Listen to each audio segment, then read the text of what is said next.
Good evening from Washington. The Democratic leadership of the U.S. Senate faces a dilemma tonight. A majority of Americans wants a public option, government-run health insurance, to compete with for-profit insurance. Majority of the House of Representatives wants a public option. 4 out of 5 health care bills include a public option. Most of the Senate wants a public option. The President of the United States wants a public option. So, in our fifth story tonight, a real stumper for Senate Democrats. Should their health care bill include a public option? Negotiations continued today on what form the Senate bill, merging bills from two different committees, will look like. The public option, the big sticking point, the negotiators, Chris Dodd, who supports a public option, Harry Reid, the Democratic leader, who says he supports a public option, Max Baucus, who says he supports a public option but did not include it in his bill, and the White House Chief of Staff, Rahm Emanuel. Where does he stand? As you saw, the President said in the joint session to Congress, he believed a public option is important to competition. Every single participant in crafting the Senate health care bill supports a public option. So what's to negotiate? Majority Leader Reid has not said whether he will put the public option in the bill because he wants a bill that 60 senators will support, subjecting the public option to a test that virtually no facet of health care could hurdle, but freeing him from the bother of ensuring some half-dozen conservative Democrats vote to allow an up or down vote. Reid's reluctance to use legislative leverage, let alone political pressure, to ensure an up or down majority wins vote for the public option, now drawing fire in the form of this political ad airing in his home state where he is weak in the polls for next year's re-election campaign.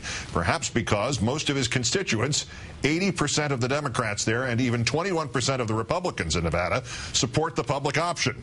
Is Mr. Obama pushing Mr. Reid or anyone to back said public option? Obama's senior advisor, Valerie Jarrett, yesterday explained where he stands on the public option.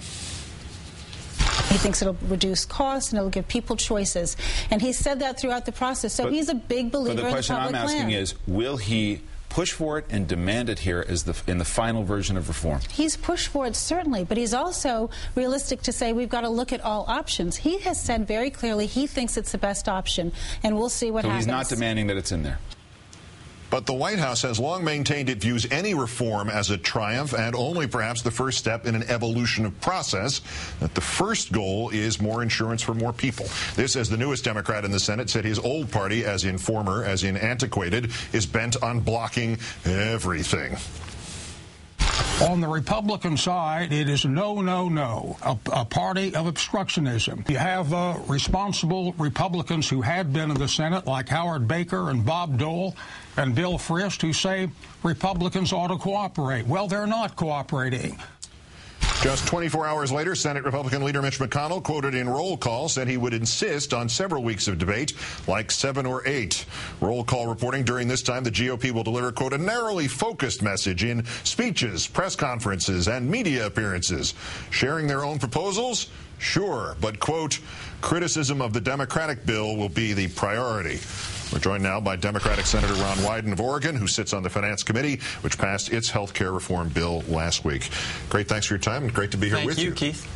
The math of this at this point, do those, let's call them less liberal Democratic senators, are they poised to guarantee no public option, in your opinion? I don't think so, and I think clearly, Keith, there are 60 votes in the United States Senate for a bill that finally holds insurance companies accountable. We will never have a better opportunity. We ought to have public options, we have private options, and we ought to make sure it's available to everybody. For example, last week we were told by the head of the Budget Office that the way the finance bill is written, more than 90% of the American people wouldn't even be able to go to the exchanges. Let's make sure those choices, public and private, are available to everybody. So is that what you're working on right now, to try to lower or raise, depending on your point of view, that bar for getting out of, say, somebody's ineffective work employer-based insurance and get them into, if we wind up with an exchange or a co-op of some sort of hybrid operation? Is that your goal, to maximize how many people can get into it? If somebody has coverage today and their insurance company is abusing them, they ought to be able to go to the marketplace and get something better. The President's absolutely right when he says you ought to be able to keep the plan you have. But what I'm saying is, if you hate the plan you have, if your insurance company isn't paying claims, if they're mouthing you around, slow-walking you, you ought to be able to get get something else. I want it to be coverage like a member of Congress has. Read for me what you're seeing in the Senate and what you're hearing from the President. There is still a chance for a public option, but everybody ought to prepare to make the best case scenario out of a world in which there isn't one? Is that a fair assessment? It is very much alive, and also the majority leader is upping the ante in terms of putting the heat on the insurers. We made it clear, for example, last week that McCarran-Ferguson, the law that also gives a boost to the insurance lobby, that's going to be on the table in terms of revisions. I think the Democrats are recognizing there will never be an opportunity like this in our lifetime. It seems to me that the status quo caucus, which is led by the insurance lobby that wants to deny choices, public and private, we have a chance to take them on and finally get a win for the consumer. Evolution of process from the White House point of view. Is that realistic? Do you get more than one bite at something as huge? Is it like getting more than one bite at rolling back tobacco? I mean, do you get more than one bite at health care reform, or is this, whatever is obtained here in the rest of this year, is this it?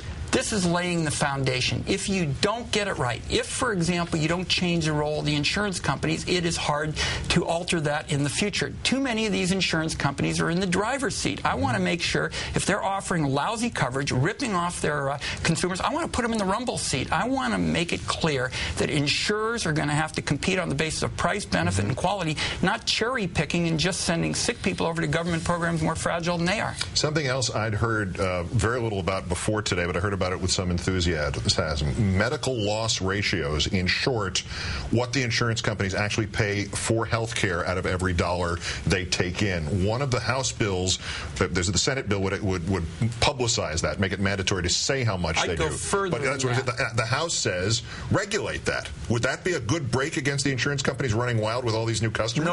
No question about it. And the fact is, it's just not right to force the American people to buy unaffordable coverage from monopolies. So let's set in place these loss ratios. I think they ought to say, if you're taking in $1 in terms of premiums, you ought to pay out around 85 cents in actual services. Since we regulate the numbers that way at the Las Vegas casinos. Don't get logical here, Keith. This is Washington. I know I'm leaving right after the show. The senator from Oregon, Mr. Wyden, great pleasure to see you. Thank you for having me. My pleasure.